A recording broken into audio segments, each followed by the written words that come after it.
kita mulai dengan satu pelajaran tentang organisasi dan administrasi gereja. Saya akan tampilkan dulu screen.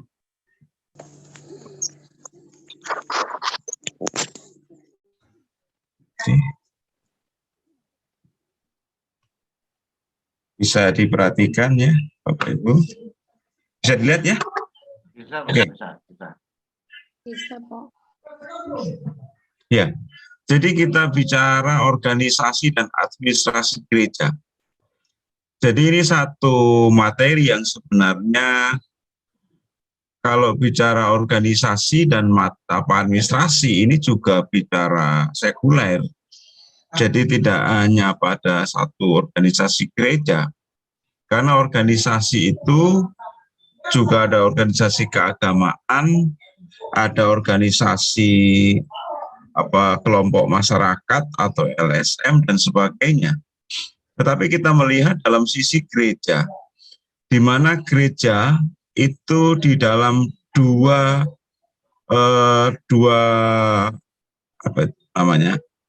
posisi, yaitu yang pertama dikatakan gereja itu sebagai organisme dan organisasi.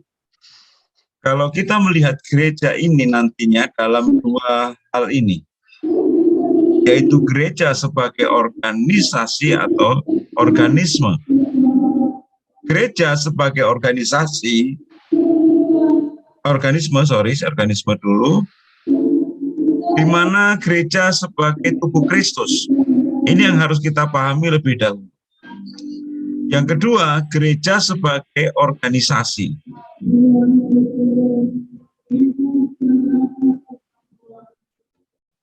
Nah, di dalam gereja itu selalu dalam dua hal ini, yaitu organisme dan organisasi.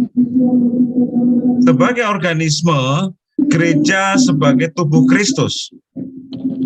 Sebagai organisasi, gereja adalah lembaga resmi berbadan hukum yang memiliki sistem organisasi. Jadi, sekali lagi, gereja kita, khususnya GPDI, tidak lepas dari dua ini. Kalau bicara tubuh Kristus, itu semua secara universal. Tapi secara organisasi, kita akan terkotak atau terkelompok menjadi namanya Gereja Pantekosta di Indonesia.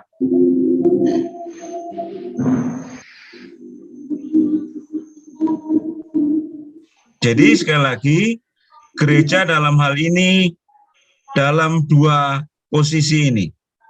Kalau saya berikan penjelasan seperti ini ya, pakai whiteboard ya. Nah, kalau kita bicara gereja,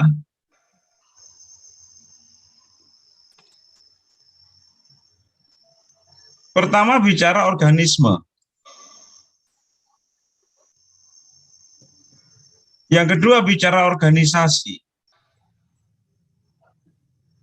Nah, bicara organisme kita bicara tubuh Kristus. Nah, tubuh Kristus ini tidak mengenal denominasi atau organisasi apapun. Semua sama dalam satu tubuh. Sebagai tubuh Kristus. Tetapi gereja sebagai organisasi nanti terletak di situ karena ada lembaga hukum,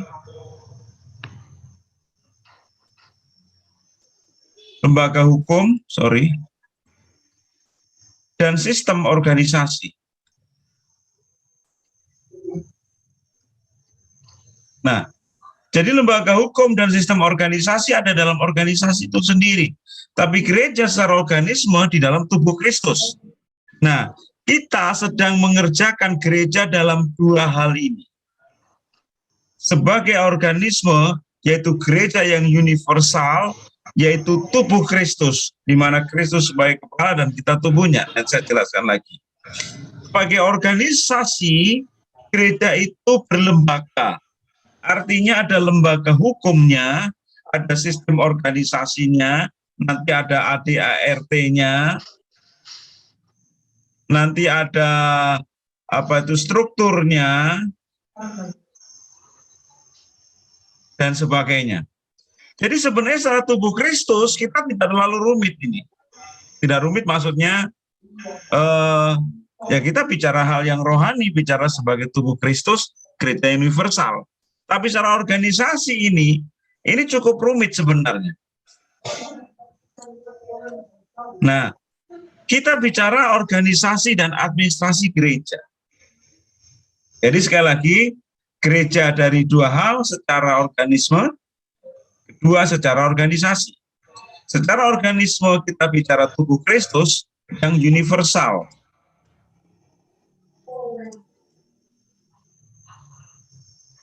Tapi secara organisasi, gereja itu berlembaga. Ada sistem organisasi yang berjalan, dan di dalamnya ada lembaga hukumnya, ada ADART-nya, ada strukturnya, dan banyak hal yang harus memenuhi standar organisasi. Jadi seperti itu. Nanti Bapak Ibu bisa jelaskan di dalam diklat-diklatnya. Nah, di sini gereja sebagai tubuh Kristus dan organisasi. Nah, gereja sebagai organisme dan organisasi harus bertumbuh, harus berakar, harus berbuah. Tapi seringkali ada banyak gereja yang kurang menyadari bahwa sejauh mana mereka berakar, bertumbuh, dan berbuah itu.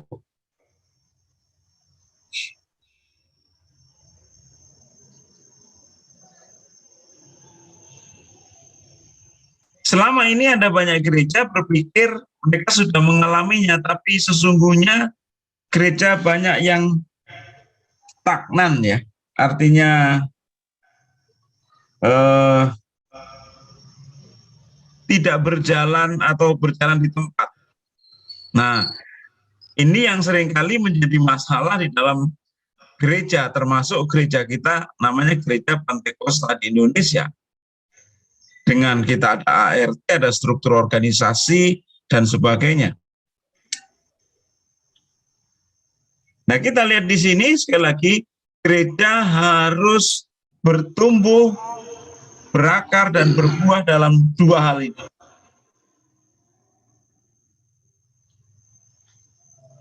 Harus berbuah. Nah, harus bertumbuh. Jadi kalau bicara tubuh Kristus, sekali lagi, bicara kenyataan sebagai organisme. Nah, tubuh Kristus itu sendiri seperti ini. Gambarannya ini sebenarnya gereja sebagai tubuh Kristus itu konsepnya seperti yang dimaksud oleh tulisan-tulisan Rasul Paulus dalam 1 Korintus khususnya. Bagaimana gereja sebagai tubuh Kristus. Kristus adalah kepala, dan tubuhnya ini adalah anggota jemaat secara universal. Seluruh anak Tuhan, seluruh orang-orang yang beriman kepada Kristus disebut tubuh Kristus. Ini sebagai satu metafora dari sebuah gereja yang secara organisme itu. Nah, sekali lagi, Kristus sebagai kepala, tubuhnya ini adalah jemaat seluruh. Jadi tanpa mengenal sinode, organisasi, maupun lembaga itu. Di luar itu jadinya. Nah, gereja berjalan dalam dua hal ini. Ini yang harus sadari, yang tidak boleh dilepaskan dari kita. Nah, secara tubuh Kristus pertama, kita punya catatan di sini. Anggota tubuh Kristus dipersatukan dengan Kristus dalam keselamatan.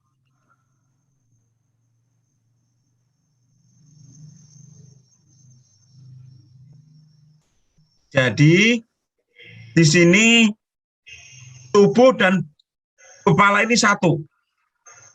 Sehingga anggota tubuh Kristus dipersatukan dengan Kristus dalam keselamatan.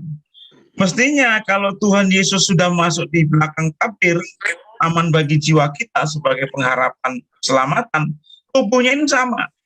Nah, inilah yang akhirnya diklaim oleh orang-orang yang menganut paham Calvinis, bahwa kalau tubuhnya, kepalanya selamat, tubuhnya pasti selamat.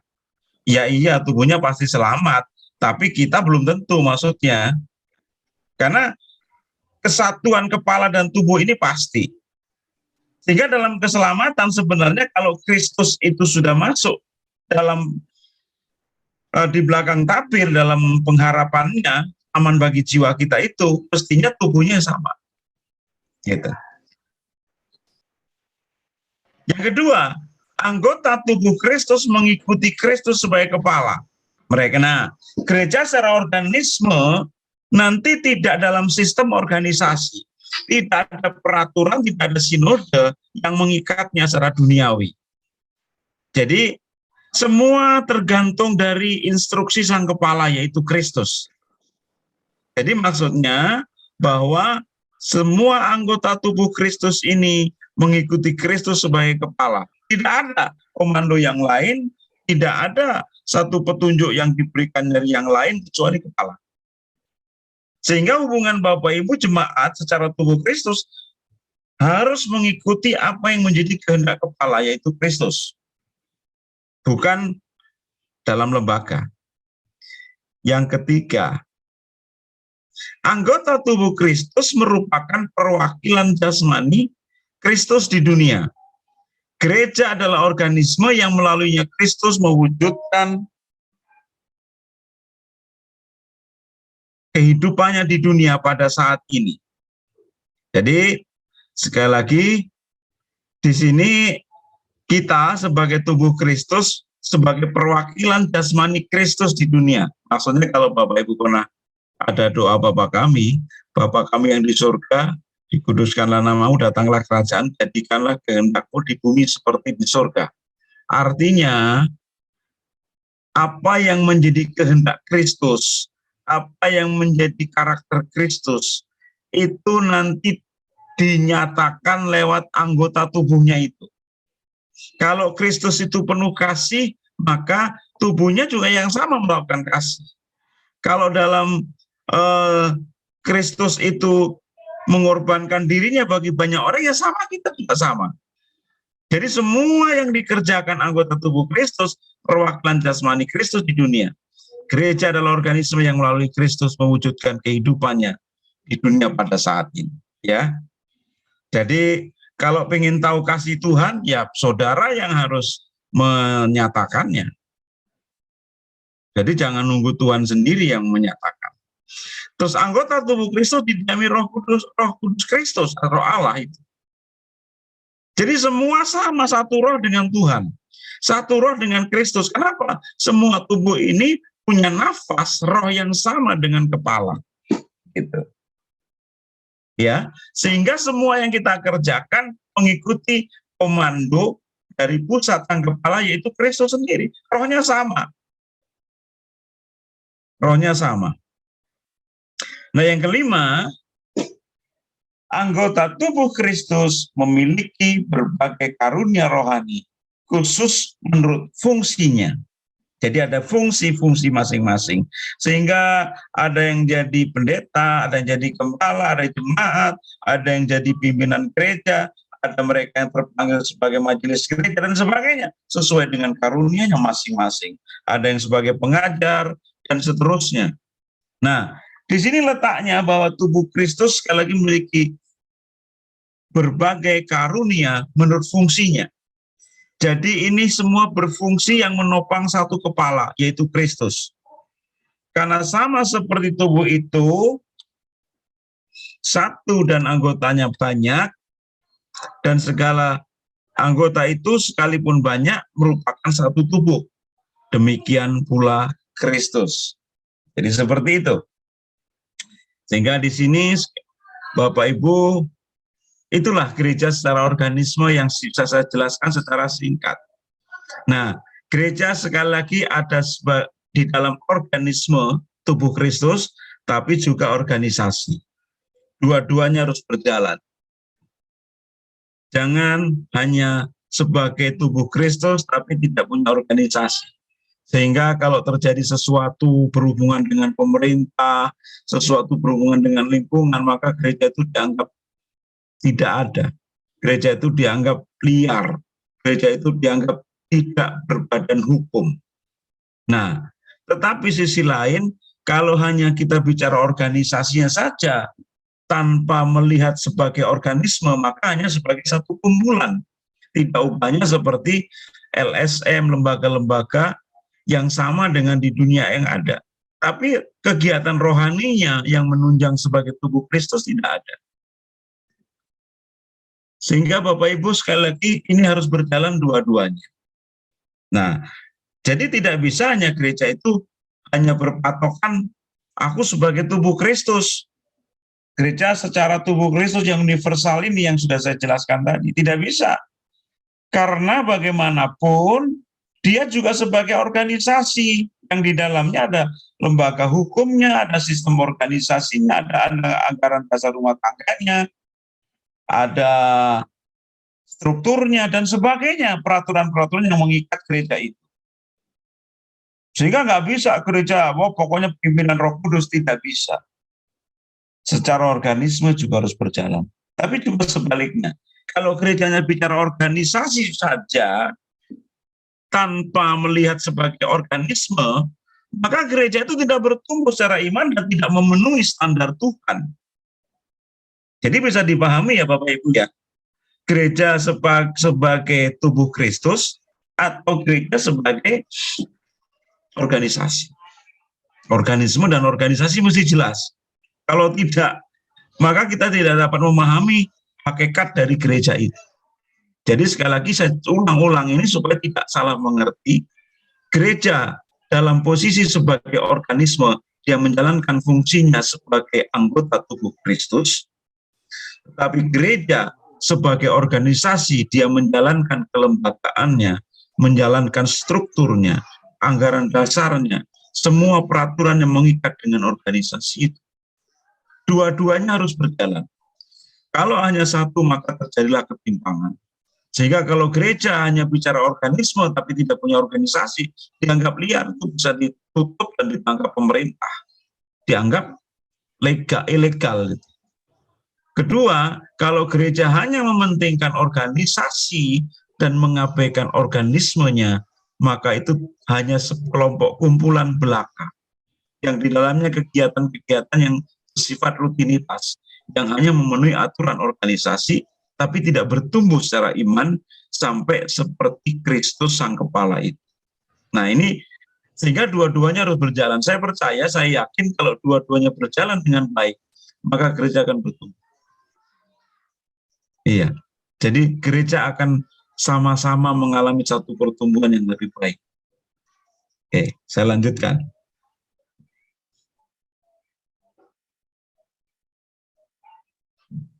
Nah, kita sekarang banyak berbicara dari hal organisasi. Pengertian organisasi, apa sih? Nah ini, kan ya kita tahu ya kalau gembala-gembala kita lulus sekolah Alkitab, memang agak minim sekali pengetahuan secara sekulernya, kecuali dia sudah masuk S1 sosial politik, sospol, sarjana sospol, dan sebagainya, mungkin adalah sedikit bekal untuk organisasi. Tapi sekolah-sekolah Alkitab kita tidak cenderung tidak mengajarkan organisasi secara detail. Nah, apa itu organisasi sebenarnya? Organisasi menurut Norcott ini, C.H. Norcott dikatakan organisasi adalah sebuah peraturan di mana tugas-tugasnya diberikan kepada para anggota sehingga mereka berkontribusi secara efektif untuk beberapa tujuan yang lebih jelas. Ini menurut Norcott ya. Sekali lagi, organisasi dalam pandangan ahli-ahli organisasi. Jadi sebuah peraturan yang di mana tugas-tugas diberikan kepada anggotanya sehingga berkontribusi secara efektif untuk beberapa tujuan yang lebih jelas.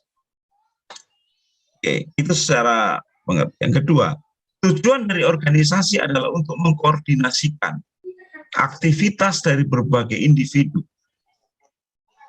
anggota kelompok yang bekerja di dalam organisasi untuk mencapai tujuan gereja. Nah, di sini sekali lagi seorang organisatoris itu dia punya peran mengkoordinasi aktivitas dari semua anggota individu itu, baik individu maupun kelompok, yang bekerja dalam pencapaian tujuan gereja. Sehingga kalau dalam organisasi itu, tugas seorang pelaksana organisasi adalah mengkoordinasikan individu, kelompok, dan semuanya untuk mencapai tujuan yang sama. Sehingga nanti dalam organisasi harus punya tujuan, visi, dan misinya harus jelas, yang dikerjakan bersama. Saya ingat organisasi kita, DPD itu punya visi dulu itu 2 juta jiwa. 2 juta jiwa sebenarnya harus sampai kepada akar rumput. Ini contoh saja ya, karena bicara koordinasi. Tidak akan terjadi terlaksana 2 juta jiwa kalau akar rumputnya dari bawah itu tidak tahu. Kalau hanya pimpinannya yang tahu, emang siapa yang ngerjakannya? Siapa yang cari jiwanya? Mestinya itu organisasi itu bersifat koheren. Koheren itu dari kepala sampai paling bawah sekali itu satu, jadi satu kesatuan yang utuh. Sehingga waktu visi diberikan itu dikerjakan bersama. Karena waktu saya memimpin sekolah, dulu di Lampung, sekarang di Jember, cukup lama. Karena memimpin sekolah itu tidak gampang. Bukan kayak memimpin sekolah Alkitab. Karena visi misinya harus jelas. Karena Ban PT itu harus mengkoreksi visi misi itu sampai mendetail. Sehingga ditanya dari tukang sapu, ditanya staf, visinya apa? Kalau dia nggak tahu, maka dianggap pimpinan itu gagal. Karena tidak mensosialisasikan visi yang dikerjakan bersama.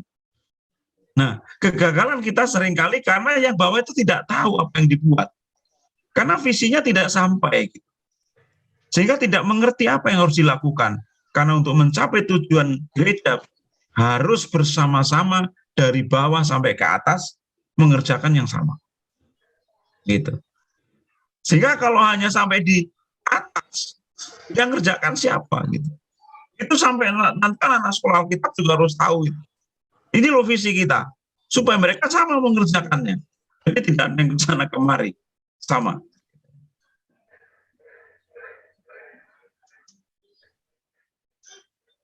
Oke. Saya lanjutkan.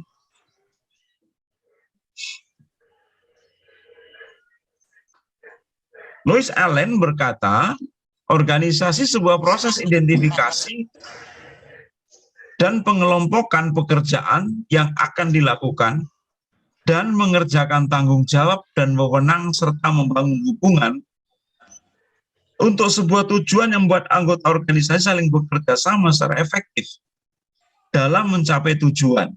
Organisasi adalah sebuah instrumen untuk mencapai satu tujuan. Jadi tujuan di dalam organisasi dikerjakan bersama-sama sebagai tanggung jawab untuk semuanya. Jadi tidak ada yang tidak tahu. Nanti boleh Pak Ketua MD tanya semua anggotanya sampai jemaat kalau perlu visi kita apa. Supaya tahu dan semua bisa dikerjakan. Jadi jelas membuat visi misalnya di 5 tahun ke depan itu apa. Jadi jelas ini dikerjakan bersama-sama. Jadi tidak ada yang tidak tahu dari visi misi itu. Semua harus dikerjakan. Tolong di-mute suaranya ya. Tolong Pak Sony, Pak Ferry atau Pak Mesak bisa mute. Baik, baik. Nah, yang ketiga ini apa ini? Count and Donnell. Jadi Atau organisasi suaranya terputus-putus. Terputus ya. Apa yang lain terputus? Tidak. Berarti Bapak Edi. Bapak Edi Tidak, mana kami sinyalnya kurang bagus. Tidak semua baik. Tidak. Nah, berarti Bapak Edi Bane kurang bagus. Tidak apa-apa. Nanti materi semua akan diberikan sebentar. Bisa dibaca-baca saja kalau tidak dengar. Organisasi adalah pembentukan hubungan otoritas dengan ketentuan untuk koordinasi antara mereka, baik secara horizontal maupun vertikal dalam struktur gereja. Organisasi merupakan titik koordinasi di antara para anggotanya. Jadi sekali lagi, di sini masih sama sebenarnya bicara koordinasi, bicara hubungan otoritas, yaitu mulai dari vertikal dan horizontal. Sehingga di dalam mengerjakan semua visi misi tujuan dari gereja itu di sini dikerjakan bersama-sama. Sehingga majunya maju bersama dan mengerti bersama dan tahu bersama apa yang dikerjakan. Karena akan lebih ringan. Sama nanti untuk bapak-bapak yang gembala, pemimpin-pemimpin jemaat, itu sama. Kalau punya misi harus dijabarkan kepada semuanya. Sprigel berkata, organisasi mengacu pada hubungan antara berbagai faktor yang ada dalam sebuah usaha tertentu. Dari sudut pandang umum, secara keseluruhan, organisasi adalah hubungan struktural antara berbagai faktor dalam gereja. Sehingga ada organigram di situ yang mengatur tentang struktur tugas dan tanggung jawab. Sehingga dalam organisasi itu bicara hubungan antar anggota, antar struktur itu, antar semua yang terlibat di dalam organisasi itu. Itu Sprigel. Sehingga semua bisa berjalan dan harmoninya berjalan dengan mencapai tujuan yang sama. Itu Sprigel.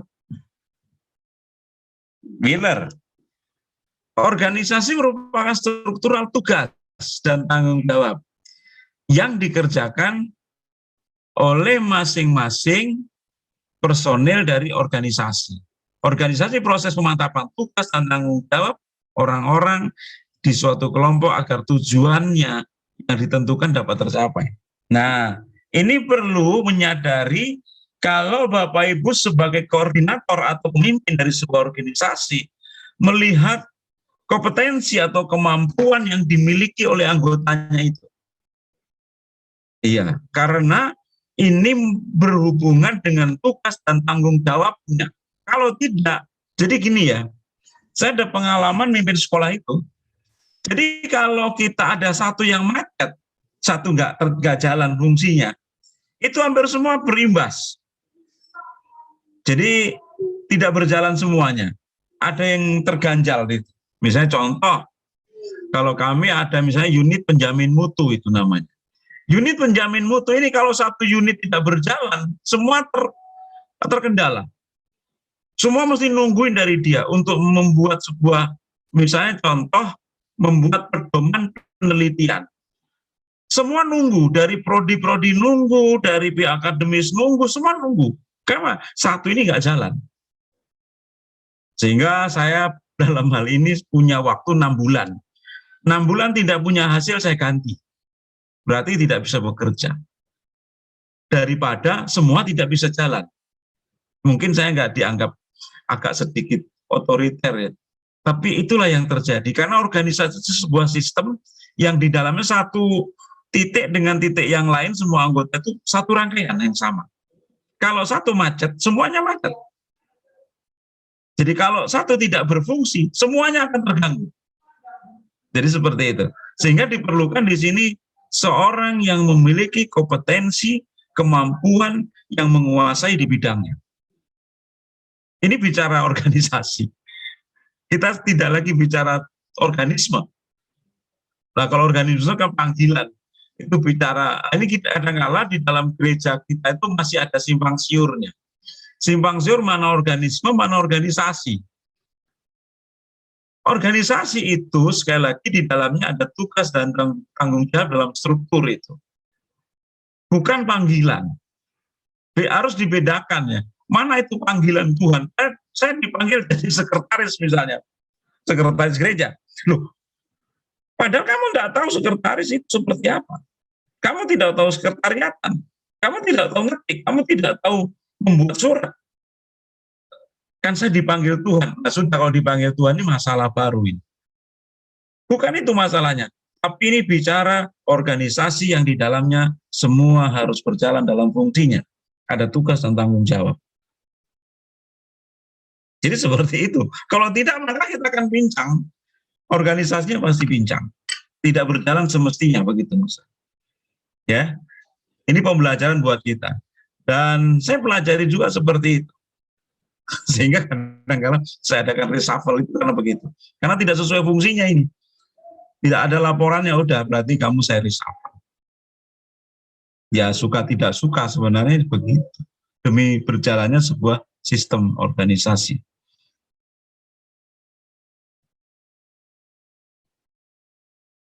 Wheeler, sekarang kita lanjut. Nah, Oliver Sheldon. Organisasi itu proses yang menggabungkan pekerjaan yang seharusnya dilakukan oleh individu atau kelompok dengan menggunakan fasilitas yang diperlukan di dalam pengerjaannya. Sehingga tugas atau tanggung pekerjaan yang dilakukan memberikan hasil yang terbaik dan efisien. Organisasi membantu dalam pemanfaatan sumber daya secara efisien dengan membagi tugas ke dalam beberapa orang. Iya, jadi memang ada sebagai koordinator dari sebuah organisasi itu ada enak dan tidak enaknya. Jadi pimpinan itu ada enak dan tidaknya sebenarnya. Karena dia bisa memanfaatkan sumber daya yang ada atau orang-orang yang membantunya untuk menjalankan fungsi dan tugasnya. Atau kalau sering kita dengar ada tupoksi, tugas pokok dan fungsi itu berjalan begitu. Cuman tetap tanggung jawab kepada pimpinan itu. Tapi sekali lagi, yang mengerjakan bukan hanya pimpinan. Ya. Jadi saya begitu ya. Saya tidak dalam hal ini sama. Kalau urusan keuangan ya urusan waktu kita itu, bukan urusan saya. Saya hanya melihat dan mengkontrol. Fungsi kontrol saya jalankan. Tapi saya tidak tahu, sedang ada mahasiswa nanya, Pak, saya kurang bayarnya berapa ya? Oh, jangan nanya saya, nanya Pak ketika itu. Kan saya tidak tahu. Nah, terus ada yang lain bicara akademis, saya juga tidak tahu. Bukan tidak tahu, artinya bukan tidak tahu semua. Bertanyalah kepada orang yang menjalankan fungsi itu. Seperti itu. George Terry berkata, organisasi adalah pembentukan hubungan otoritas yang efektif di antara pekerjaan, pekerja, dan tempat kerja yang dipilih agar kelompok dapat bekerja sama secara efisien. Perhatikan, hubungan otoritas yang efektif itu antara pekerjaan, pekerja, dan tempat kerja.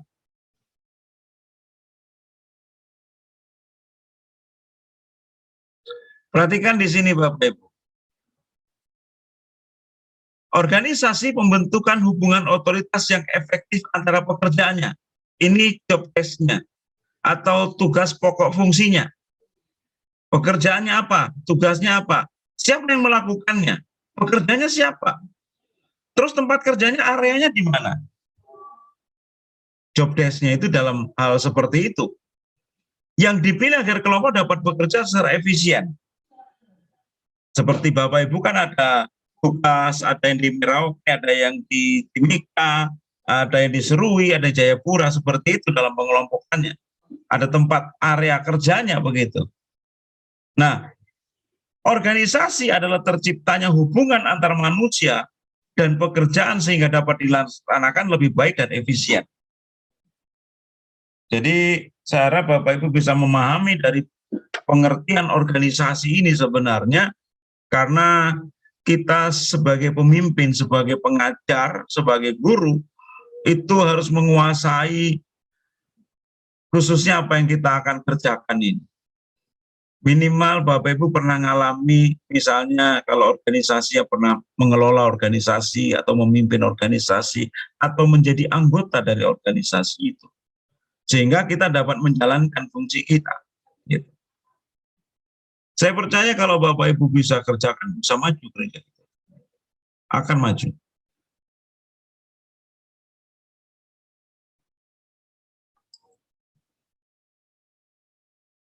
LH Haney berkata, organisasi adalah sebuah harmonisasi dari bagian-bagian khusus tadi untuk mencapai tujuan yang sama. Jadi seperti itu. Jadi sekali lagi, organisasi sangatlah bermanfaat bagi pribadi maupun kelompok masyarakat yang memiliki visi, misi, dan tujuan yang hendak dicapai. Jadi visi, misi, dan tujuan itu harus ada dalam organisasi. Sehingga kalau tidak, maka kita tidak bisa mengerjakan sesuatu. Saya ambil saja gereja lokal. Sebuah organisasi gereja, termasuk gereja lokal di dalamnya, dia harus punya visi, misi, tujuan, dan sasaran sebenarnya kalau ada. Oke, cukup 3. Visi, misi, tujuan. Bicara visi, apa yang akan diwujudkan? Apa yang mau dicapai? Misalnya menjadi apa, terserah. Mewujudkan menjadi, atau mewujudkan, terserah. Pasti mulai dengan kalimat-kalimat seperti ini. Mau menjadi apa? Mewujudkan apa ini? Terserah. Visinya mau menjadi apa?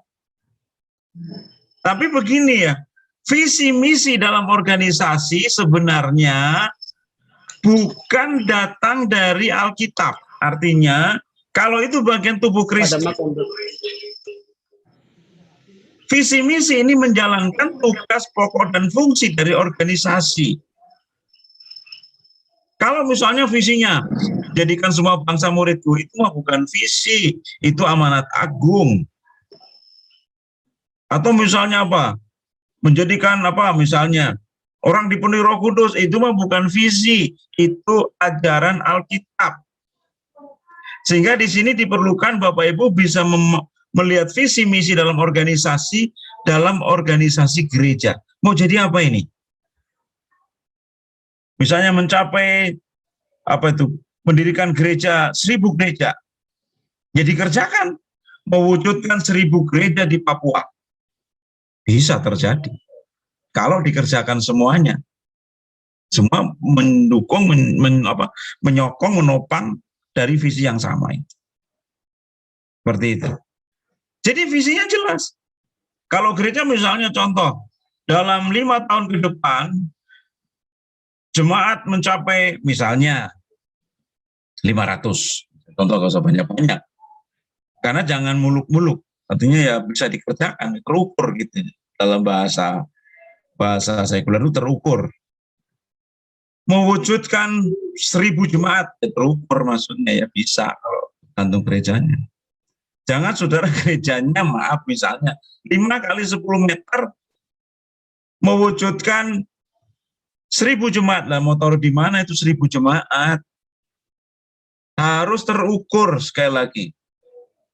Kedua, bicara misi. Melaksanakan apa dari visi ini? Apa yang mau dikerjakan? Misalnya 1, melaksanakan apa ini? Terserahlah saudara mau bikin apa. Melaksanakan A, B, C, dan seterusnya. Tujuannya apa? Nah, jelas punya tujuan ini. Dari visi dan misi, maka ada tujuan yang jelas. Tujuannya apa tadi? Kembali ke sini.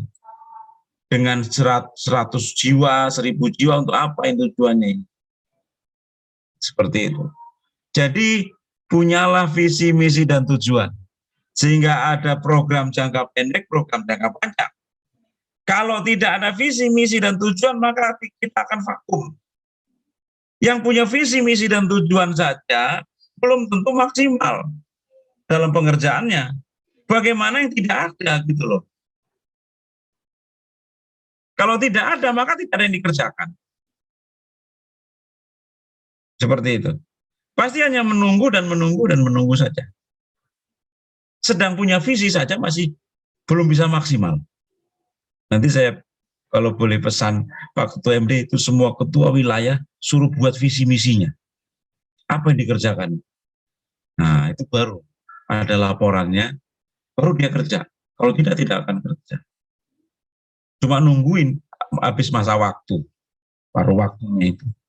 Jelaskan. Supaya ada tugas yang jelas. Karena selama ini saya perhatikan kalau di Jawa gitu, wilayah itu tidak punya kegiatan. Kegiatan cuma Paskah dan Natal.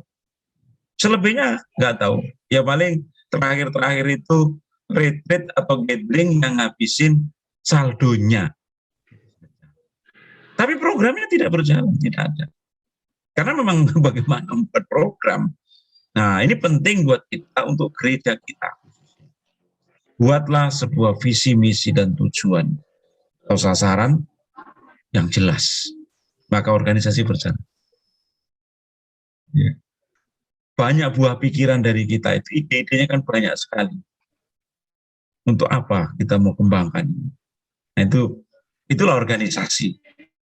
Jadi, tapi tadi jangan, karena ada visi gereja itu menjadikan semua bangsa murid, itu nggak usah jelas itu di Alkitab ya sudah ada.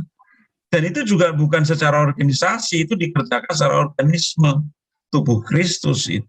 Semua yang berhubungan dengan Alkitab kita itu berhubungan dengan organisme sebagai tubuh Kristus, bukan organisasi. Jadi seperti itu. Oke.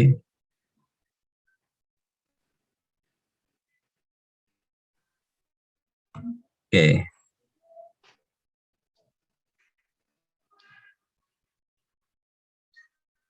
Konsep organisasi. Ini benar-benar kita belajar organisasi. Konsep statis. Nah, dalam konsep statis ini, organisasi merupakan sebuah struktur atau jaringan hubungan tertentu. Dalam pengertian, organisasi adalah kelompok yang terikat bersama dalam hubungan formal untuk mencapai tujuan bersama, sehingga tertuang di dalam anggaran dasar, tertuang dalam pedoman-pedoman, aturan-aturan yang mengikat, karena statis. Nah, di sini diperlukan sebuah peraturan, keterikatan kita sebagai hubungan formal. Itu statis. Kalau dinamis, begini. Dalam konsep dinamis, organisasi merupakan proses dari aktivitas yang berlangsung. Jadi dalam artian, organisasi adalah proses pengorganisasian. Kalau tadi terikat aturannya, hubungannya, sekarang bicara pelaksanaannya atau aktivitasnya. Yaitu proses pengorganisasiannya, pekerjaannya orang yang dalam sistem. Hal ini diberikan berkaitan dengan proses menentukan kegiatan yang diperlukan untuk tujuan sebuah kelompok atau sinode atau gereja itu sendiri. Jadi statis dan dinamisnya ada. Konsep secara statis bicara aturan, bicara semua yang mengikat di dalamnya, tapi bicara dinamis dia terus bergerak dan berlangsung seperti hidup begitu. Jadi organisasi dalam metaforanya, mungkin saya tidak berikan itu. Jadi metaforanya dia seperti sesuatu yang hidup. Jadi organisasi ini ada perkembangannya, ada satu dinamikanya, ada proses yang berjalan.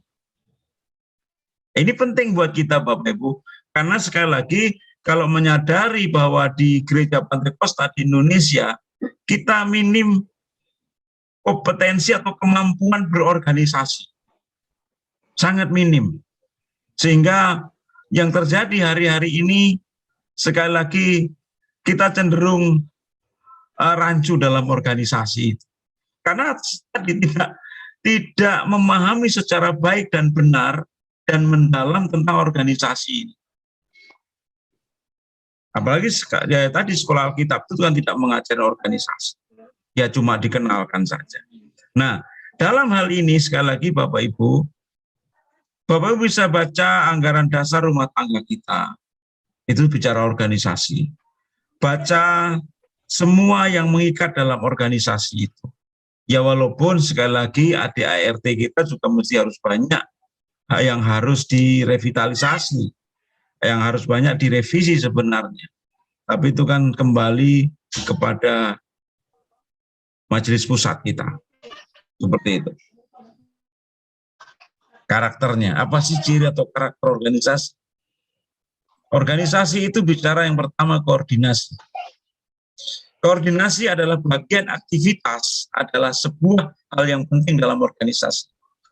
Koordinasi itu dikatakan membantu dalam mengintegrasikan dan menyelaraskan semua kegiatan. Koordinasi juga menghindari penundaan pekerjaan. Berbagai fungsi dalam sebuah organisasi tergantung satu sama lain, juga mempengaruhi satu sama lain. Nah, ini penting dalam pengkoordinasian, membuat atau membangun sebuah jaringan, membuat jembatan di dalam menjembatani antar anggota, antar orang-orang di dalam organisasi itu. Memang tidak mudah kalau Bapak gembala jemaat, atau pemimpin jemaat untuk menyelaraskan, untuk mensinkronisasikan dan mengintegrasikan jemaat satu dengan jemaat lain saja, itu bukan hal mudah. Ada clash, ada masalah, ada gesekan-gesekan yang terjadi. Dan di sini perlunya seorang pemimpin memiliki satu kemampuan di dalam mengkoordinasi. Sama, seorang gembala jemaat sama. Sehingga nanti begini, kalau Bapak Ibu kita kan belum masuk teologi pastoral ya. Dalam teologi pastoral itu seperti ini. Efesus pasal 4 ayat 11 itu bicara fungsi. Misalnya contoh, gembala. Gembala itu bicara fungsinya sebagai tubuh Kristus. Dalam koridor tubuh Kristus. Tapi gembala sidang, seorang pemimpin jemaat, dia sudah dikombin. Dia sudah dikombinasi antara panggilan sebagai gembala, dia harus belajar leadership sebagai pemimpin, dia belajar manajemen, dia belajar organisasi dan administrasi. Bahkan kalau perlu dia juga belajar psikologi. Jadi ada banyak hal yang harus dibuat oleh seorang pemimpin jemaat atau gembala ini.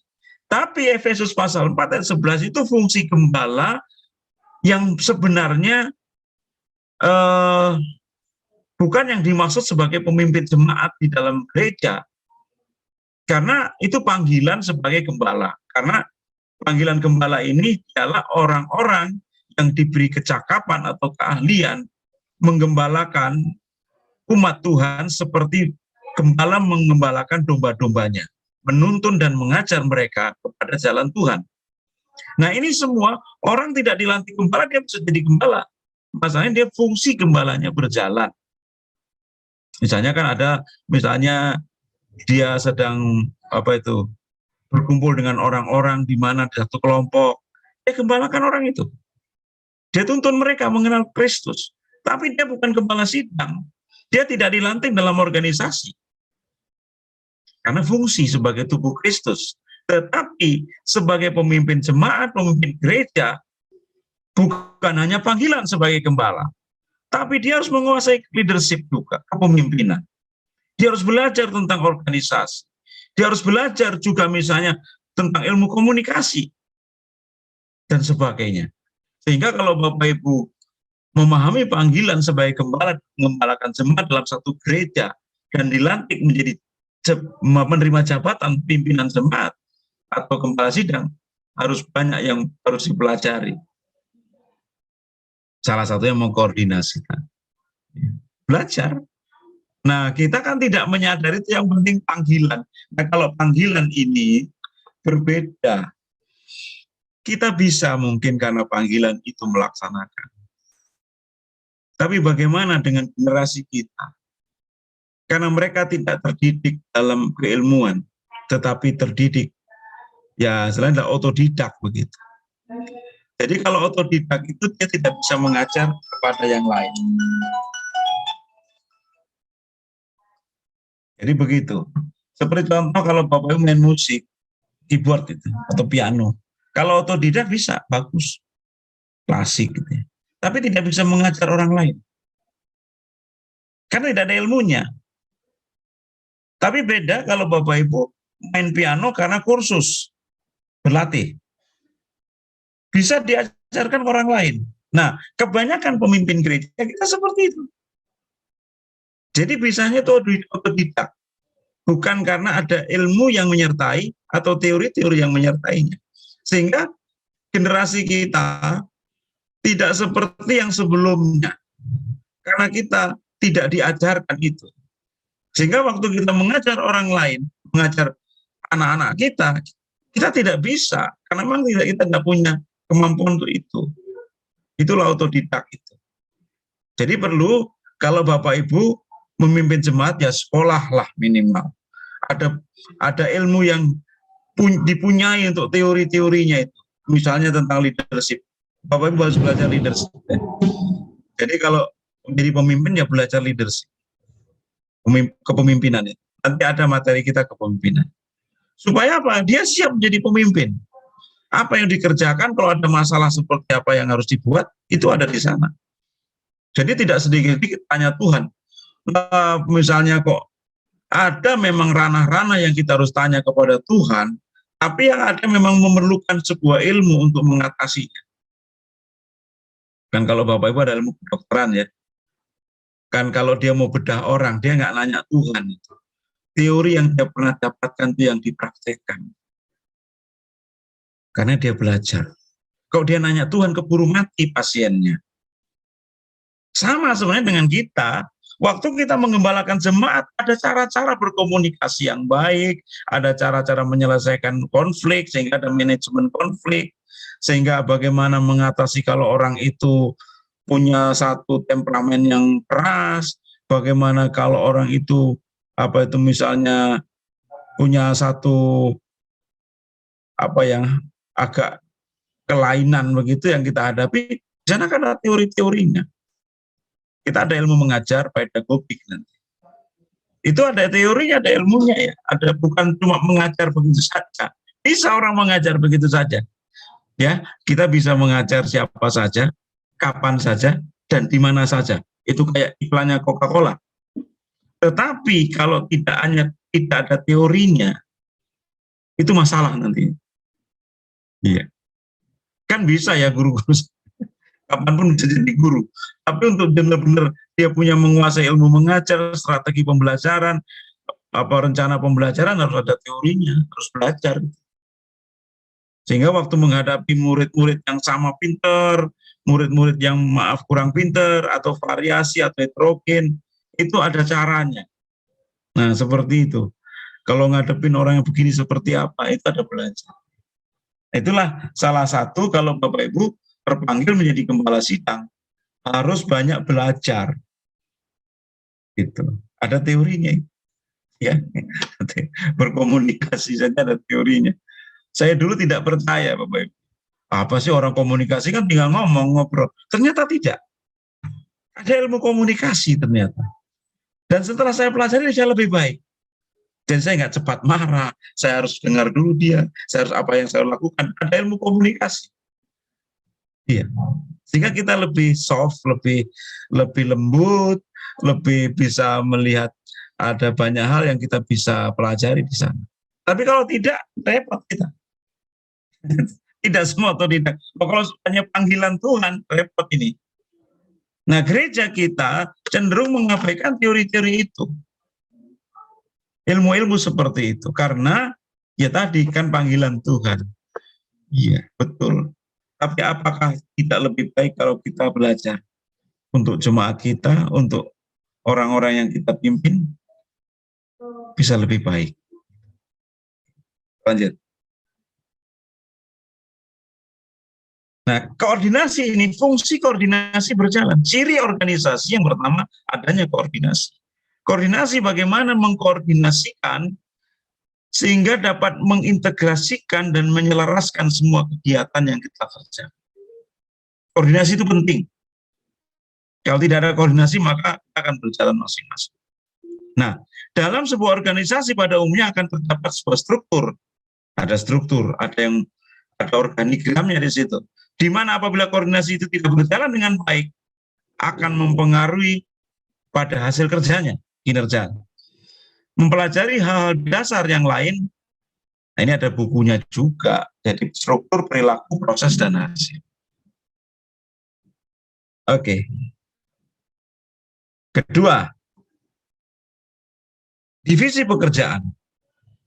Organisasi berurusan dengan seluruh tugas. Berbagai aktivitas ditugaskan kepada para anggota yang berbeda untuk mencapai efisiensi kerja.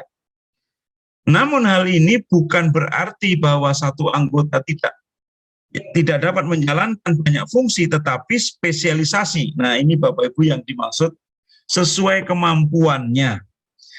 Spesialisasi bukan tidak bisa satu orang mengerjakan 5 job desk misalnya, 5 pekerjaan, bukan. Tapi alangkah baiknya diatur sesuai dengan spesialisasi dalam pekerjaan yang berbeda. Akan sangat meningkatkan efektivitasnya.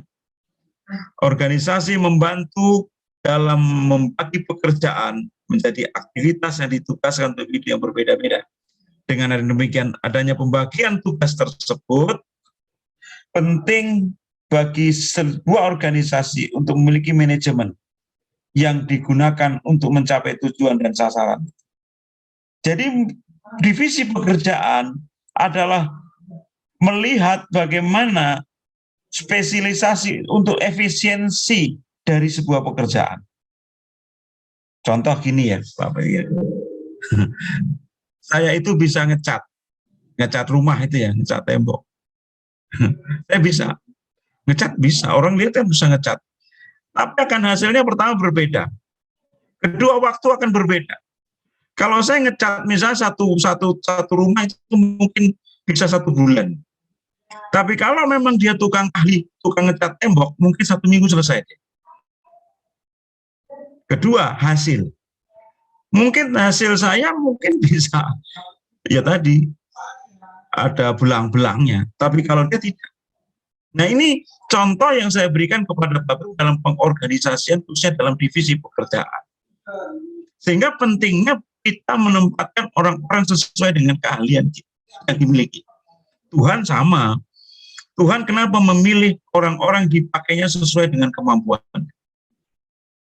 Contoh waktu dia memilih Bezalel dan Aholiab untuk mengerjakan benda-benda atau barang-barang di kemah suci. Bukan tanpa alasan. Kenapa Tuhan juga memakai orang-orang yang seperti Musa? Karena Musa telah dididik dalam didikan Mesir, istana Mesir. Dia punya kemampuan yang baik dalam intelektual. Dididik dalam istana Mesir. Dia diberikan satu pekerjaan mengembalakan kambing ke Yitro, mertuanya. Sehingga tidak heran kalau dia menjadi seorang pemimpin bagi Israel. Kemampuan itu Tuhan taruh. Kalau Bapak pernah baca buku Driven Purpose Life dari Rick Warren, itu bagus. Itu bagus untuk kita. Artinya Tuhan itu menempatkan kita dalam posisi-posisi yang memang diberikan kemampuan seperti itu. Jadi Tuhan tidak pernah salah. Tapi alangkah baiknya kalau Bapak Ibu bisa menyadari dan kita bisa melihat itu di dalam diri sebagai pemimpin organisasi. Gitu ya. Saya begitu ya. Saya bisa benerin sepeda motor, bisa. Tapi masalah nanti jadi nggak jadi itu urusan lain ya. Jangan kadang-kadang kan begini ya, saya baru mengerti beberapa tahun terakhir. Dulu saya bisa kerjakan sendiri, ternyata tidak maksimal. Lebih baik saya suruh mengerjakan orang yang profesional, yang memang ahli di bidangnya, lebih bagus, lebih efisien, biaya lebih efisien. Terus ya kita bisa ambil saran. Ya. Karena kita bukan Tuhan, masalahnya yang maha tahu. Kita perlu orang lain yang memang ahli. Ya. Jadi seperti itu ya.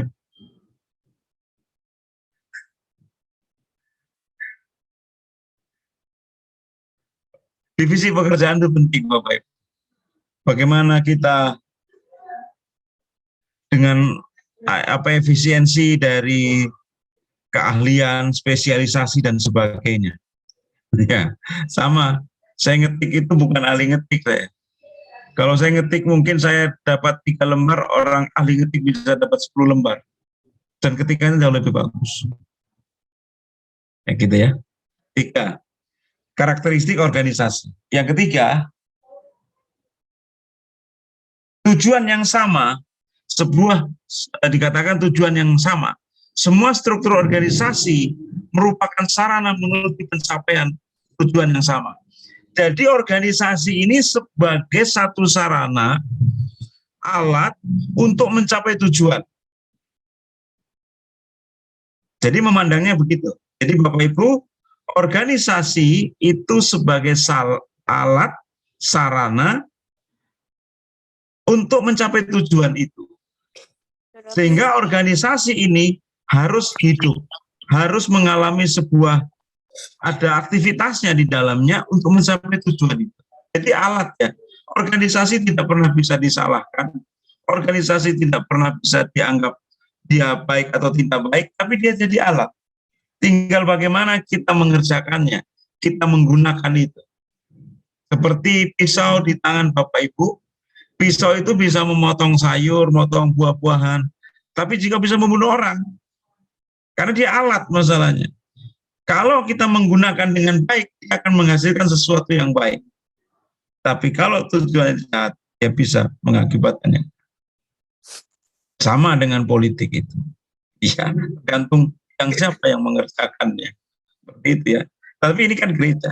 Kita bicara gereja yang di dalamnya, ya tadi, tidak lepas dari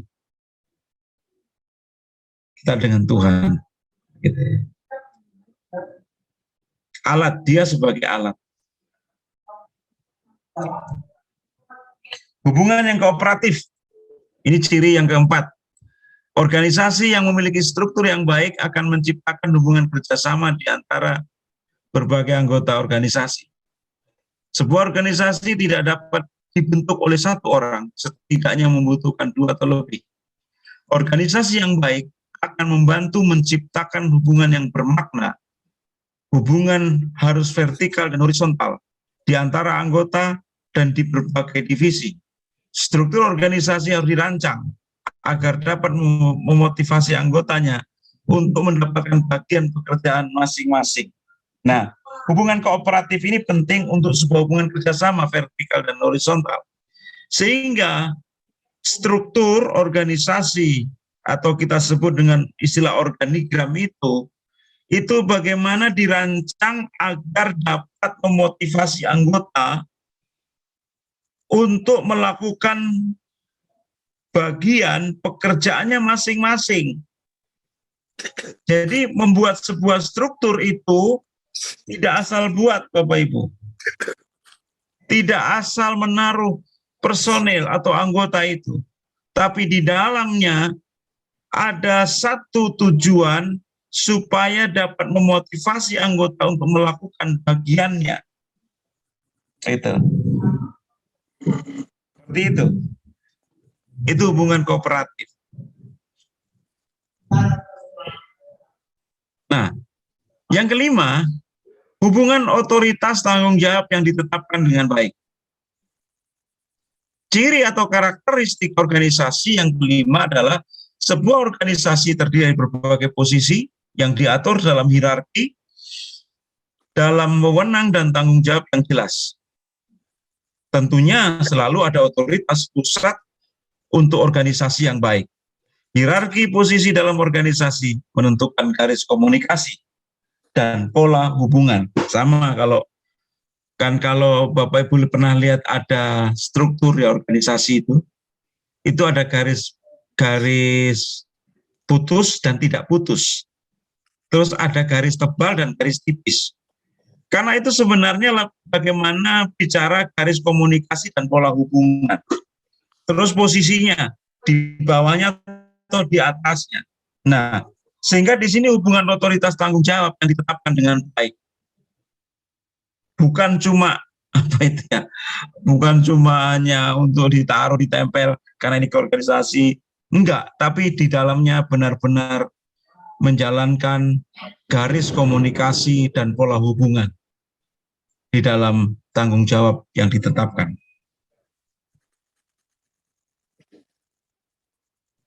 Berikutnya kita bicara unsur-unsurnya. Jadi kalau organisasi unsurnya apa sih? Yang pertama personil. Ini adalah unsur yang terpenting dalam sebuah organisasi, di mana masing-masing personil memiliki tingkatan dan fungsi tersendiri. Harus ada anggotanya. Kalau organisasi tidak ada anggotanya, personilnya itu bukan organisasi, itu individu. Nah, semua yang dinamakan organisasi pasti punya unsur personel atau personalnya, atau atau manusia, atau anggota. Kedua, kerjasama, teamwork. Sebuah organisasi yang baik dan akan menghasilkan tujuan dari organisasi itu yang kedua ada teamwork atau kerjasama. Organisasi hanya bisa mencapai tujuan bersama bila anggotanya melakukan tugas dan tanggung jawab secara bersama. Jadi tidak bisa sendiri, harus ada teamwork, harus ada kerjasama di dalam melakukan tugas dan tanggung jawab secara bersama-sama. Jadi nanti kalau Bapak jadi pemimpin gereja, gembala sidang, tidak bisa sendiri. Sekali lagi, untuk melaksanakan tujuan gereja lokal harus melibatkan semua dan di dalamnya ada kerjasama. Tidak bisa sendirian. Tujuan bersama. Ini adalah sasaran yang ingin dicapai oleh sebuah organisasi, baik dari sisi prosedur, program, pola, hingga hasil akhir pekerjaan organisasi tersebut. Jadi teamwork, personil, tujuan bersama. Jadi Bapak Ibu harus bisa punya tujuan bersama. Apa sih yang harus dikerjakan itu? Peralatan. Nah ini peralatan. Peralatan atau equipment itu penting. Jadi kalau ada alat itu jauh lebih baik untuk memudahkan pekerjaan kita. Untuk mencapai tujuan diperlukan sarana dan prasarana berupa kelengkapan organisasi. Contoh ini, kantor atau gedungnya, materialnya, uangnya, sumber dayanya, dan lain-lain. Jadi ini belum di sorga, Bapak Ibu. Masih perlu yang namanya sarana dan prasarana. Sehingga setiap gereja punya kantor gereja. Di situ organisasi, administrasi berjalan buat kantor gereja. Karena kita sedang mengelola anggota, lepas dari hubungan dengan Kristus dalam organisme. Karena ini penting sekali lagi. Supaya di situ terdata dengan baik, supaya di situ bisa ada koordinasi yang baik, melaksanakan tujuan bersama, dan sebagainya. Dan kita bisa lebih efektif mengerjakannya. Jadi nggak semua, kalau kita di gereja kita kan semuanya gembala. Kalau perlu sampai main musik itu gembala. Yang jalankan persembahan itu gembala. Sampai doa pembukaan, doa penutup, sampai dekota. Lama-lama mati muda ini gembala ini. Tidak bisa, karena harus koordinasinya jelas. Sampai ngitung kolekta gembala. Lama-lama itu gembala bisa stroke muda. Nah itu tidak bisa. Apalagi kalau gereja kita sudah mulai banyak jemaat, sudah besar. Anggotanya sudah banyak. Itu perlu ada kantor gereja, ada sarana prasarana yang menunjang. Ada komputerisasi. Saya pernah kejadian ini, contoh saja ini. Ada satu ibu sebatang kara, sudah tua, meninggal. Nggak ada data yang diberikan. Kami repot. Nggak punya data. Umurnya berapa, lahir di mana. Nah, sekarang semua sudah dikomputerize. Semua sudah masuk di database gereja.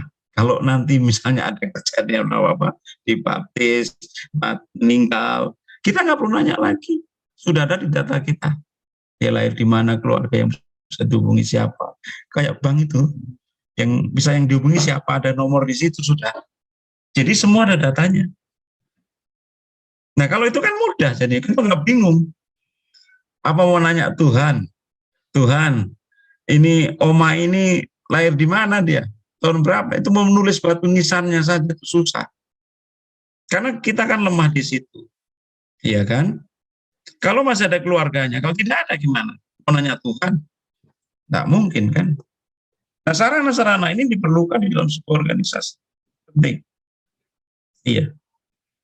Peralatan cukup membantu. Iya, dulu kalau kita ngetik pakai ketik yang satu-satu itu kalau salah susah ngapusnya. Saya pernah buat skripsi pakai alat ketik manual itu. Itu kalau salah minta ampun, satu halaman mesti diganti. Iya. Kalau sekarang kan bisa diprogram, di delete, bisa diganti, bisa di copy, di paste bisa. Dulu tidak ada. Kami kesulitan. Orang buat skripsi 3 bulan juga jadi sekarang. Dulu mana ada skripsi 3 bulan, kecuali skripsi orang di fotokopi. Nggak ada cerita itu. Mesti ganti satu halaman, mesti diganti semua. Itu dosen tidak mau ditipek, saya tidak mau tipek. Saya mau semua mulus, halus. Nah ini kan repot. Tapi alat membantu kita. Iya. Dulu kan kalau buat data jemaat itu manual di buku. Sekarang tidak lagi. Semua sudah dikomputerize. Sehingga data-data semua yang ada. Nah, memudahkan kita di dalam menjalankan organisasi. Gunakanlah semua. Ya. Iyalah. Kalau saudara pergi misalnya dari mana itu, Jayapura ke Kenya, kenapa mesti naik kuda? Kan ada itu mobil. Kalau naik kuda sih bisa, atau naik keledai itu. Cuma mungkin nyampainya 3 hari. Iya kan?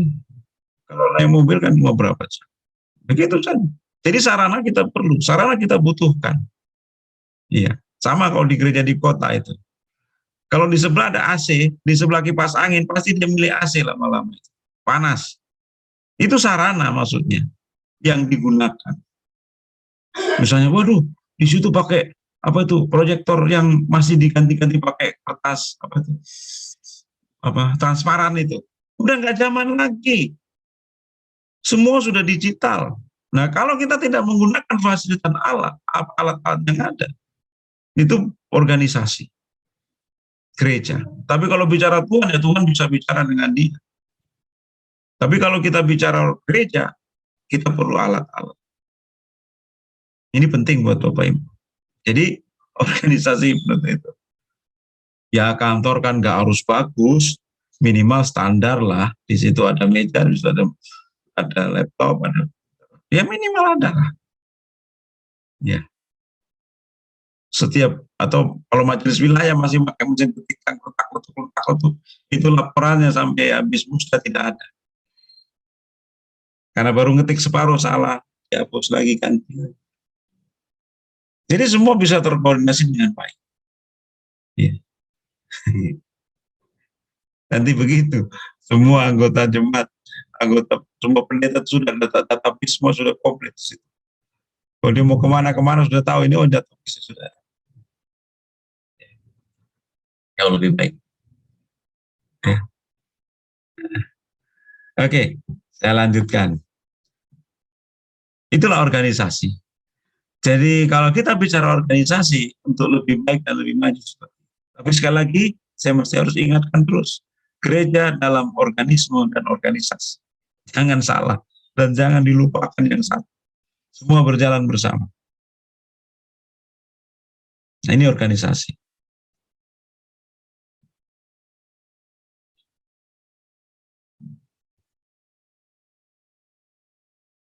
5. Lingkungan. Environment itu perlu, lingkungan itu ya. Faktor lingkungan juga sangat mempengaruhi dalam sebuah organisasi. Misalnya sosial, budaya, kebijakan, anggaran, peraturan, dan kondisi ekonomi. Jadi itu diperlukan sekali lagi dalam unsur organisasi. Lingkungan itu perlu. Mungkin organisasi di Papua berbeda dengan di Jawa. Atau di daerah lain mungkin berbeda juga. Karena tergantung lingkungan yang di mana kita ada. Pasti berbeda. Sehingga di sini pentingnya Bapak Ibu kita melihat bahwa faktor lingkungan mempengaruhi kinerja dari sebuah organisasi. Ini sumber daya alam, nah, SDM atau kita sebut dengan sumber daya alam, SDA. Kalau SDM sumber daya manusia. Nah, sumber daya alam, selain lingkungan, sumber daya alam juga menjadi unsur penting dalam terpenuhnya organisasi berjalan dengan baik. Contoh nih, adalah air, keadaan iklim, kondisi tanah, cuaca, dan sebagainya. Ya, kita dapat mengerti ya, artinya gini, kalau Bapak Ibu di Jawa itu tidak terlalu jauh-jauh itu.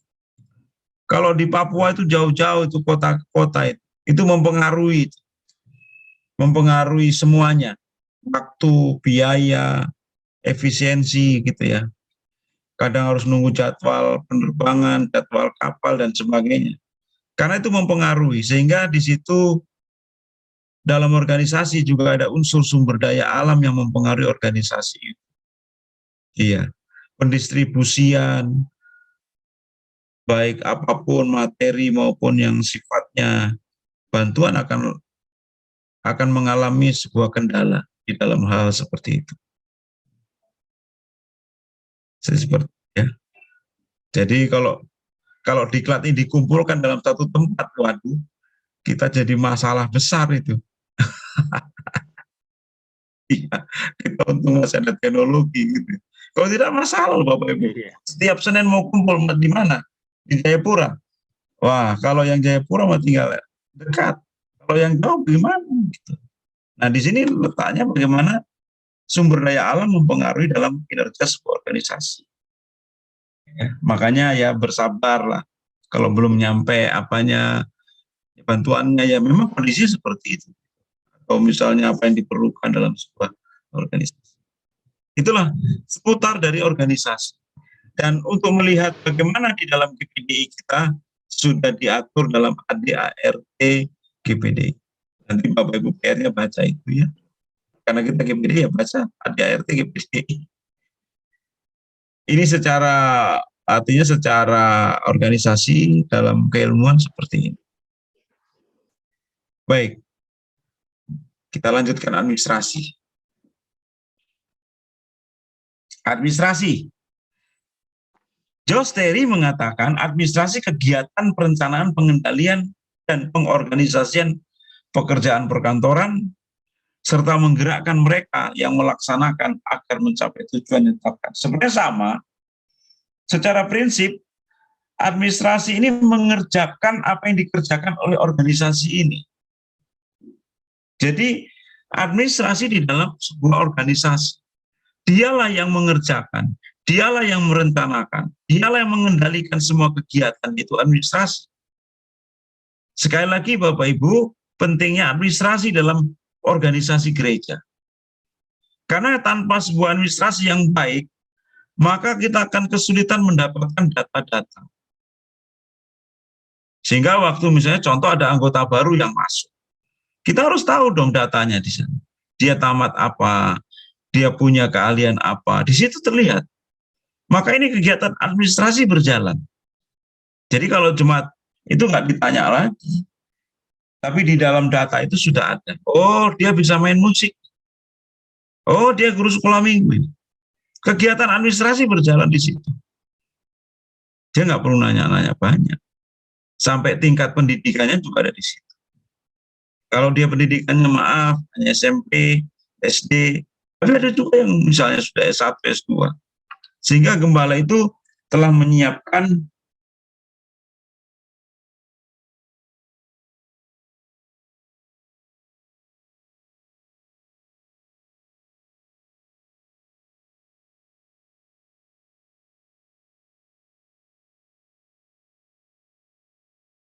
ya seperti itu. Ya, jadi itulah administrasi. Saya tidak banyak menjelaskan administrasi karena sebenarnya administrasi itu adalah fungsi tata penyelenggaraan terhadap komunikasi dan pelayanan suatu organisasi. Jadi intinya sebenarnya administrasi ini mengerjakan apa yang di dalam organisasi. Semua seperti itu. Jadi tidak banyak dibahas, ini hanya teori-teori yang sifatnya kita lihat misalnya unsur organisasi. Nah, jadi unsur-unsur dalam administrasi itu organisasi. Harus ada organisasi yang di dalamnya, sehingga dia bisa bekerja dalam wadah.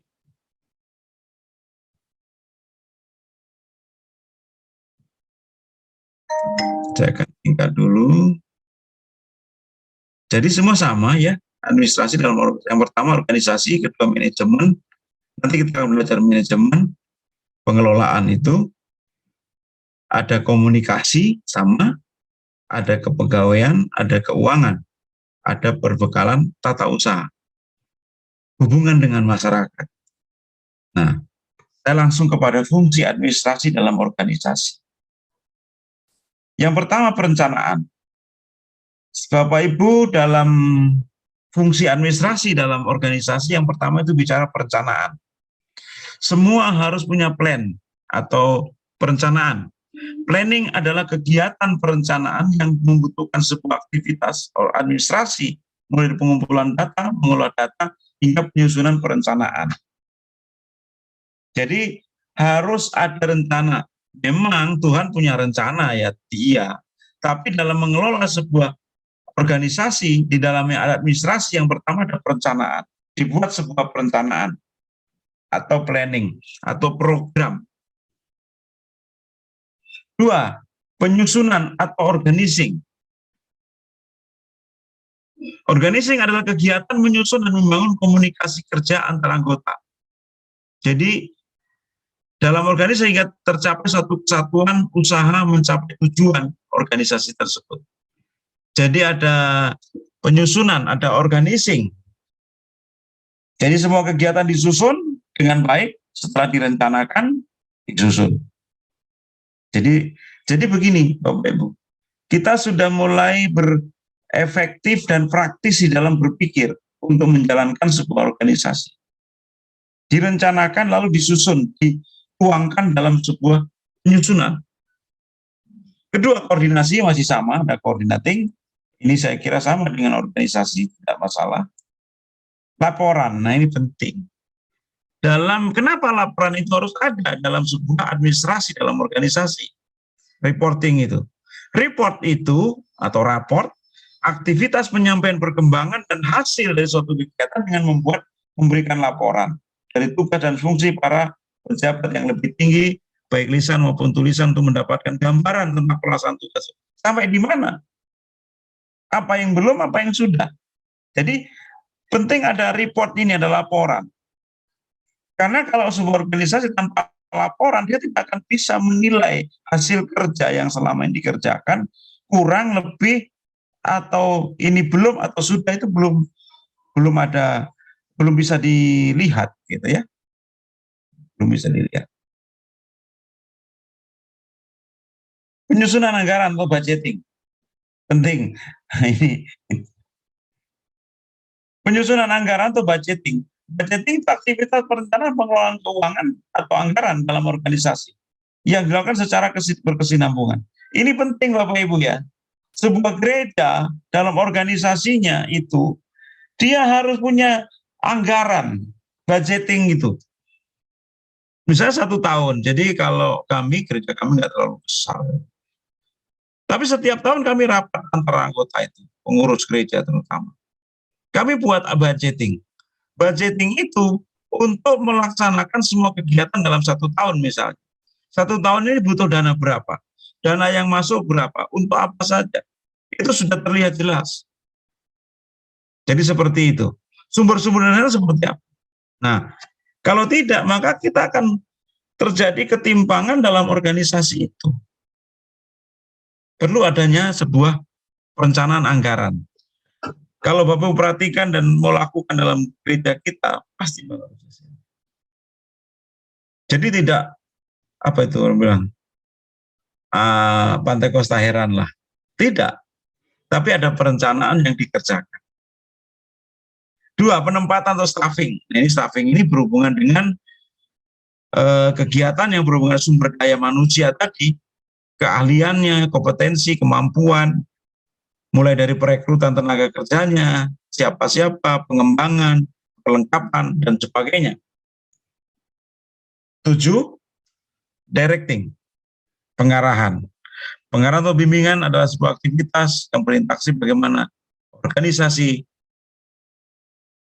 dalam bentuk memberi bimbingan, saran, perintah-perintah, agar tugas yang dilaksanakan baik guna mencapai tujuan yang ditentukan. Jadi ada directingnya, kontrol. Nah, tujuan terakhir ini, tujuan dari administrasi, menyusun program usaha, apa yang diusahakan, apa yang dikerjakan. Masih sama. Kedua, evaluasi kegiatan. Harus ada evaluasi Bapak Ibu. Karena kalau tidak ada evaluasi, maka kita tidak bisa melihat apa yang kita hasilkan dan untuk apa ke depan yang kita kerjakan. Memantau aktivitas administrasi, memastikan keamanan di dalam kegiatan tadi. Saya kira untuk administrasi dan organisasi seperti itu. Sudah cukup pusing lihatnya. Tapi kalau dikerjakan enak banget ya. Enak. Karena memang itu organisasi. Jadi jangan diserahkan ke Tuhan semua masalah nih. Ya, gitu bagian kita gitu lah. Ya. Oke. Ada yang mau bertanya sampai di sini sebelum kita lanjutkan? Kita selesai ya. Sudah selesai. Untuk administrasi. Kita akan lanjutkan manajemen gereja, pengelolaan gereja.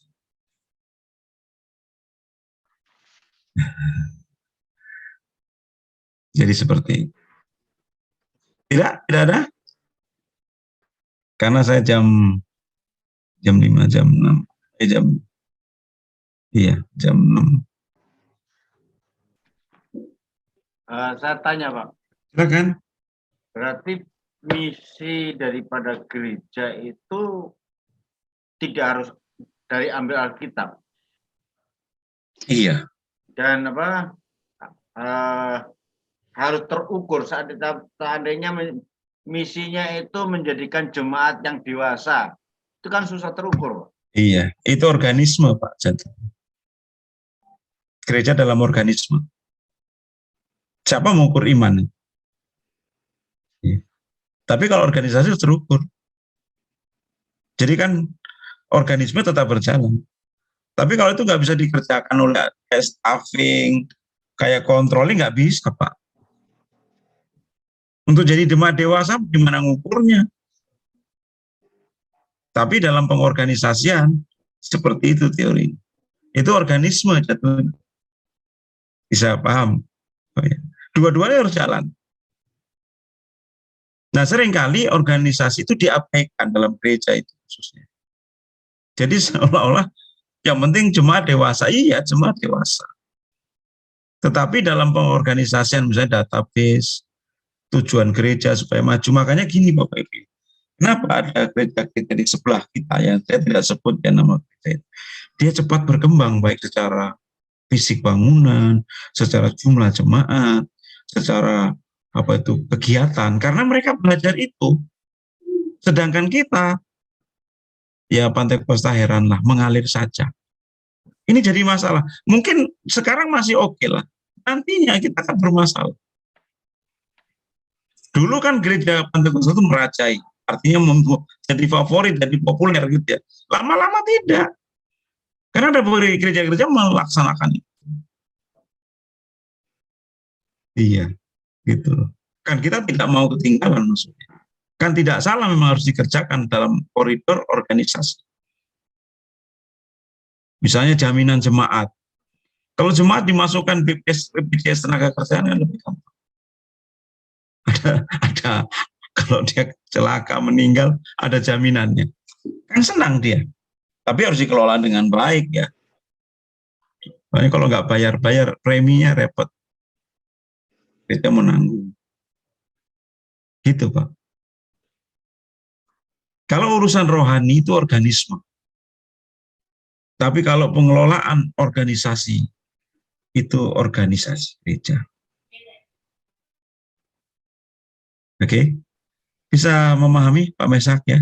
Seperti semua sama.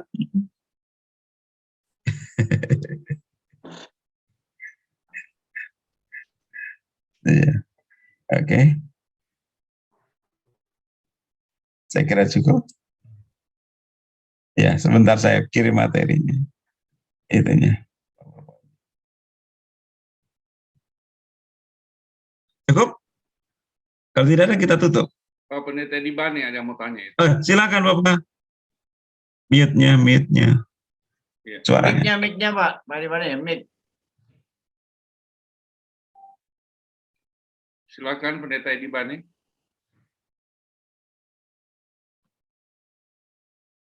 Mic-nya, suaranya. Unmute, Mbak. Unmute. Suara Pak Dibani. Ya. Boleh begitu. Jadi kita secara ini mengenai laporan saja ini tidak ada yang seragam, Pak. Ya.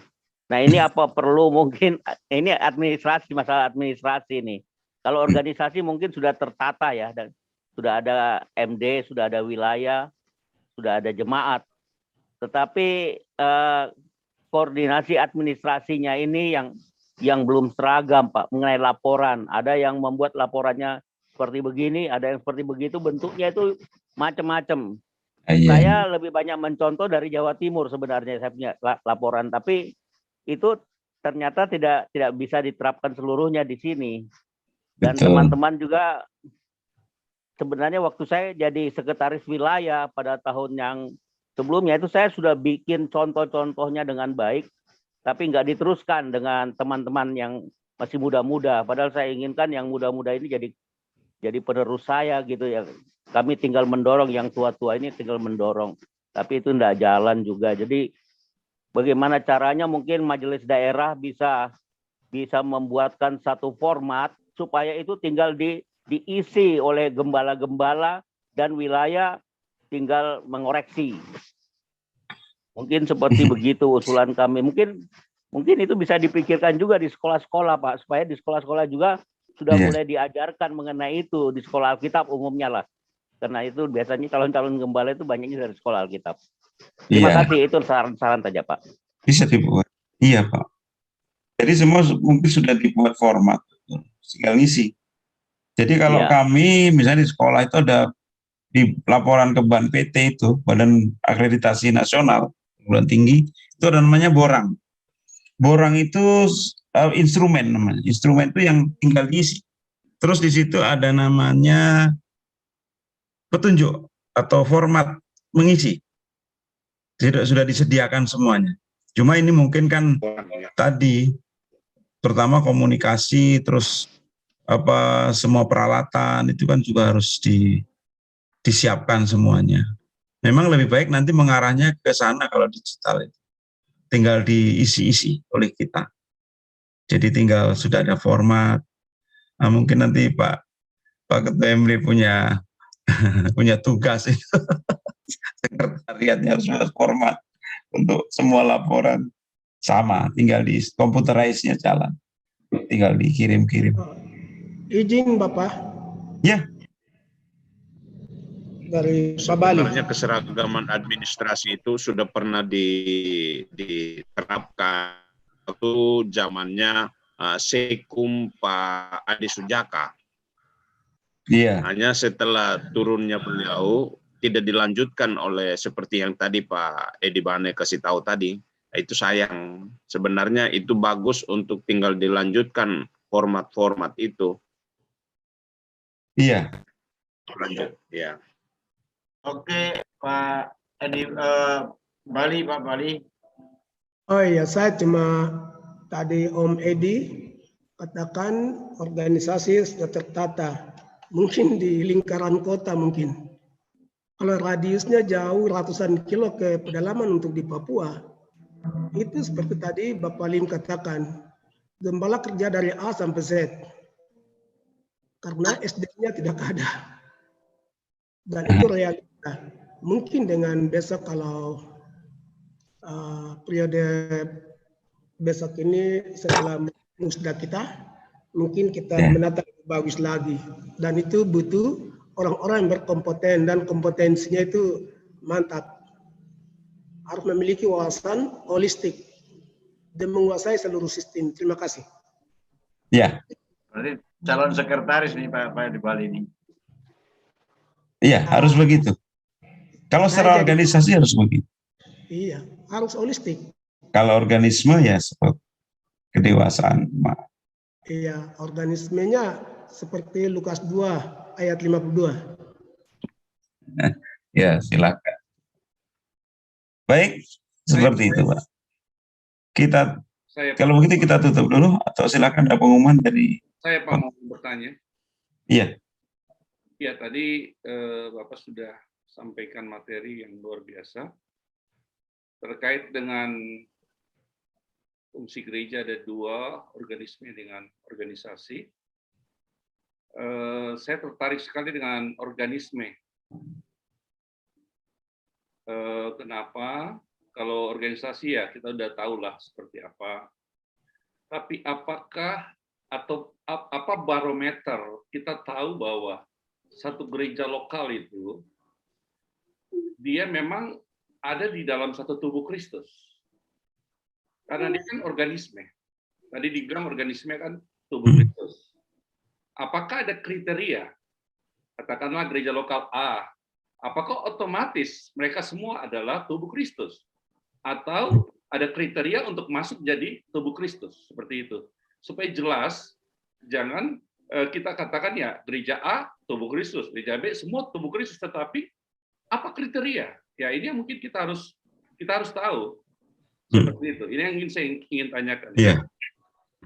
Iya.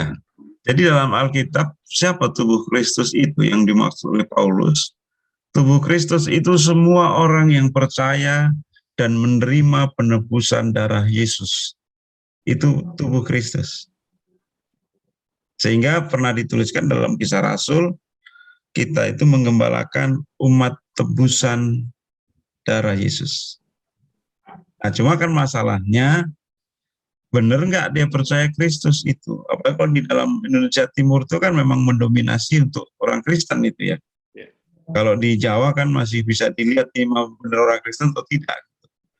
Di daerah, misalnya daerah Papua itu kan hampir semua orang Kristen, ya jarang orang-orang lain gitu ya.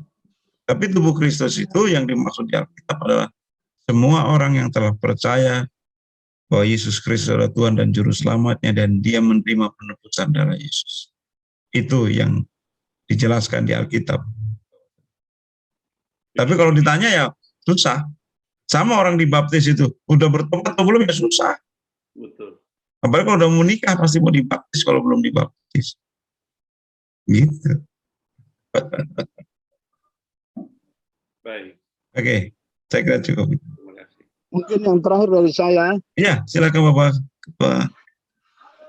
izin Bapak. Baik. Ini kan informasi terakhir kita di Papua ini kan dia akan menjadi 5 provinsi. Nah, Sehingga saya merasa materi ini materi yang cukup penting dan akurat untuk kita jabarkan secara maksimal ke peserta diklat. Juga mungkin alangkah baiknya kita juga bisa sosialisasi dalam pertemuan-pertemuan tingkat provinsi, kabupaten, atau wilayah dan sebagainya itu.